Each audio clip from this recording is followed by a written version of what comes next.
Chapter 11, The Jewel of the Coast. Arrival in Nicodranas. The city of Nicodranas, a thriving port along Wildmount's menagerie coast, stretches before the party, its blend of luxury and bustling trade immediately apparent. The scent of salt and exotic spices fills the air, carried on the warm ocean breeze. Sunlight reflects off pristine white buildings adorned with blue ceramic rooftops, while vibrant banners ripple in the wind, displaying the crest of the Clovis Concord. The streets are alive with the chatter of merchants, musicians, and travelers from across the world. Nicodranas is a city of two faces, the lower open quay, teeming with sailors, smugglers, and traders, and the upper opal archways, where the wealthiest residents reside in lavish estates, among them the home of the city's ruling marquis, Azmadan. Among the prominent structures is a grand hall adorned in white and blue, the sigil of the Order of the Phoenix emblazoned on its entrance. The Order, with halls across the continent, maintains a presence here in Nicodranas, dedicated to knowledge, enlightenment, and the training of scholars and warriors alike. Members of the Order, clad in their white and blue robes, can be seen moving purposefully through the streets, exchanging knowledge and keeping watch for potential threats to the city's peace. Yussa's Tower, the Tide Peak Tower. As the party moves through opal archways, their eyes are drawn to an unsettling sight: Tide Peak Tower, the peculiar residence of the powerful mage Yussa Uranus. The tower, a spiraling mass of stone that seems to defy traditional architecture, juts up from the ground as if twisted by unseen forces. No windows are evenly placed, and the angles of the structure seem to shift unnaturally depending on the perspective. As they pass, a strange sensation washes over them, as if reality itself bends slightly in its presence. Maddogg grunts, shaking off the feeling, while Azmadan stares at the structure with open curiosity. Nathaniel, ever wary, keeps his focus forward. It is a reminder that Nicodranas is not just a city of merchants and nobles, it is also home to power beyond mortal comprehension. Their destination is the lavish chateau, the most famous establishment in Nicodranas. Its gold and emerald facade gleams in the afternoon sun, and the sounds of music, laughter, and clinking glasses drift from within. The moment they step inside, they are greeted by the warm scent of exotic perfumes, fresh seafood, and the finest wines in the menagerie coast. The chateau is a haven of luxury, where nobles, merchants, and adventurers alike come to drink, gamble, and enjoy the performances of the legendary courtesan and singer, the Ruby of the Sea. As they make their way toward the bar, a familiar voice catches their attention. Sir Ben Dendrick, former mayor of Parma Flora, is lounging at a corner table, a large glass of wine in one hand and an easy grin on his face. His previously pristine attire is slightly more relaxed, the stress of his former office replaced with the indulgence of fine living. "Ah, my dear adventurers," Sir Ben exclaims, raising his glass as he spots them. "I was just thinking about you lot." The party joins him, seating themselves at the lavishly cushioned chairs. He launches into his tale. After Parma Flora sank, he managed to secure passage on a ship bound for Nicodranas. Here, he found refuge under the protection of the Marquis, who is currently seeking a new position for him within the city's governance. Until then, however, Sir Ben has chosen to embrace the comforts of Nicodranas, enjoying its finest wines, foods, and entertainment. Maddogg reaches into his pack and places an expensive bottle of wine onto the table, stolen from the wave chaser. Sir Ben's eyes widen in delight as he picks up the bottle, examining the label. "Oh ho! Now this is a fine vintage. My dear Maddogg, you are a barbarian of impeccable taste," he declares, raising his glass in a toast. "Consider me in your debt, old boy." The conversation flows easily. Nathaniel, always composed, asks Sir Ben about any noteworthy happenings in the city, while Azmadan listens with interest. Maddogg, his usual self, leans in with a grin. "If you ever need something handled, you just say the word," Maddogg offers casually. "Could use a powerful friend or two." Sir Ben chuckles, nodding approvingly. "My dear Maddogg, you continue to impress me. Should I ever find myself in need of your services, you shall be the first to know." Before they part, Sir Ben leans forward, his voice taking on a more suggestive tone.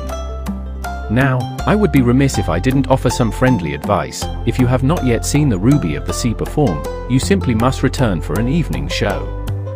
A sight and sound unlike any other. If you're going to be in Nicodranas for a while, you'd best not miss it. With that, drinks are shared, laughter echoes, and the party begins to feel the pull of the city's charms, but adventure always awaits, lurking beneath the surface of even the most lavish of places. As the trio wandered into the ski district of Nicodranas, Maddogg's keen eye searched for the kind of place that promised strong drinks, rowdy patrons, and a good fight. Eventually, they came across a flickering sign, its paint peeling, swaying slightly in the ocean breeze. The Fiery Clap Tavern stood before them, its wooden facade worn and weathered, the windows clouded with years of grime. Pushing open the heavy oak doors, they were met with a thick scent of ale, sweat, and stale smoke. The interior was dimly lit by flickering lanterns, casting long shadows on the warped wooden beams above. The crowd inside was a mix of sailors, mercenaries, and cutthroats, their faces scarred with the remnants of past battles. At the far side of the room, an open space near the bar was marked with dark, dried blood stains, the telltale sign of frequent, brutal fights. Behind the bar, a grizzled half-orc with a thick salt and pepper beard and a scar running across his lip leaned against the counter. His name, Lariel, was muttered in passing by a few patrons. Maddogg strode up confidently, slapping a few gold coins onto the bar. "We're looking for drinks, rooms, and a good fight," Maddogg said, his voice steady, his knuckles itching for action. Lariel wiped down a mug with a rag that looked dirtier than the glass itself, then eyed Maddogg with a smirk. "You looking to watch or bleed?" Maddogg grinned. "Looking to win." Lariel let out a low chuckle and leaned forward. "You've got coin?" Maddogg pulled a pouch of gold from his belt and tossed it onto the counter. "Enough to make it interesting." The half-orc inspected the pouch before nodding. "Then you'll be facing Grimdar." He tapped the counter for emphasis. Dwarf fighter, been undefeated in this pit for over a year. He's one of the Hallowed Fists, not just some street brawler. Maddogg scoffed. "Sounds like a good challenge." Lariel raised a brow. 100 gold to enter. Winner takes the purse. Maddogg handed over the coin without hesitation. With the fight arranged, the trio checked out their rooms, simple, but not the worst Maddogg had slept in. They ordered food, a mix of roast pork, fried fish, and hard bread, and settled in with drinks, waiting for the night's main event. As the evening wore on, the tavern began to fill. The air grew thick with laughter, clinking mugs, and drunken boasts. Azmadan and Nathaniel took it upon themselves to stir up excitement for the fight. Azmadan, standing atop a rickety table, lifted his arms and called out to the crowd. "Ladies and gentlemen, gather round. Tonight, you are in for a spectacle unlike any other. For standing before you is no mere brawler, no, this is a warrior of renown, a legend from Zadash itself. A champion of the fighting pits. The savior of Parma Flora. The one. The only. Maddogg." The crowd erupted in cheers and drunken roars. Some slapped Maddogg's back, others rushed to place bets. Grimdar, a broad-shouldered dwarf with a thick, braided beard and a pair of worn knuckle wraps, sat at the bar watching with an amused expression.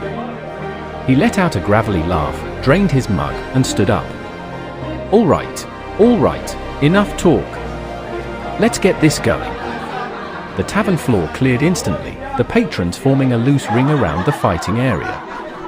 The blood-stained wooden floorboard seemed eager for fresh stains. The two fighters stepped forward, rolling their shoulders, cracking knuckles, and squaring off. Lariel raised a hand. "Fighters ready?" Maddogg grinned, rolling his shoulders. "Let's go." Grimdar smirked, adjusting his stance. "Hope you can take a punch, lad." Lariel dropped his hand, and the fight began. Grimdar lunged first, moving fast for his size, his fists a blur of brutal efficiency. Maddogg sidestepped the first blow, but Grimdar twisted, landing a heavy punch to his ribs that sent a shockwave of pain through his side. Maddogg snarled, using the momentum to slam an elbow into Grimdar's shoulder. The dwarf grunted but didn't budge, instead throwing a vicious uppercut that barely missed Maddogg's jaw. The fight turned into a barrage of fists and footwork, Grimdar's compact frame making him difficult to land solid hits on. But Maddogg was faster, dodging a heavy hook and landing a solid right cross to Grimdar's jaw that made the dwarf stumble back. The crowd roared. Grimdar wiped his lip, checking for blood, and grinned. Not bad. He came in again, swinging low. Maddogg saw it at the last second and brought up his forearm to block, then countered with a brutal knee to Grimdar's gut, sending the dwarf staggering backward. Maddogg pressed the attack. He feinted left, then planted his foot and delivered a crushing right hook that sent Grimdar sprawling onto the floor with a thunderous impact. The tavern exploded with cheers and shouts of disbelief. Grimdar lay there for a moment, catching his breath, before he let out a deep chuckle. "All right. I'll give you that one." He sat up, rubbing his jaw. "You hit like a damned hammer." Maddogg reached down, offering a hand. Grimdar took it, and the two shook hands firmly as the tavern continued to celebrate. Lariel tossed Maddogg his winnings, and Nathaniel and Azmadan collected their bets, grinning ear to ear. As the crowd began to return to their drinks, Grimdar clapped Maddogg on the shoulder. "If you're still in town tomorrow, come find me. I might have a job for you." Maddogg smirked. "Sounds interesting." With that, the night descended into revelry, drinks flowing freely as Maddogg's victory solidified his name in the Fiery Clap Tavern.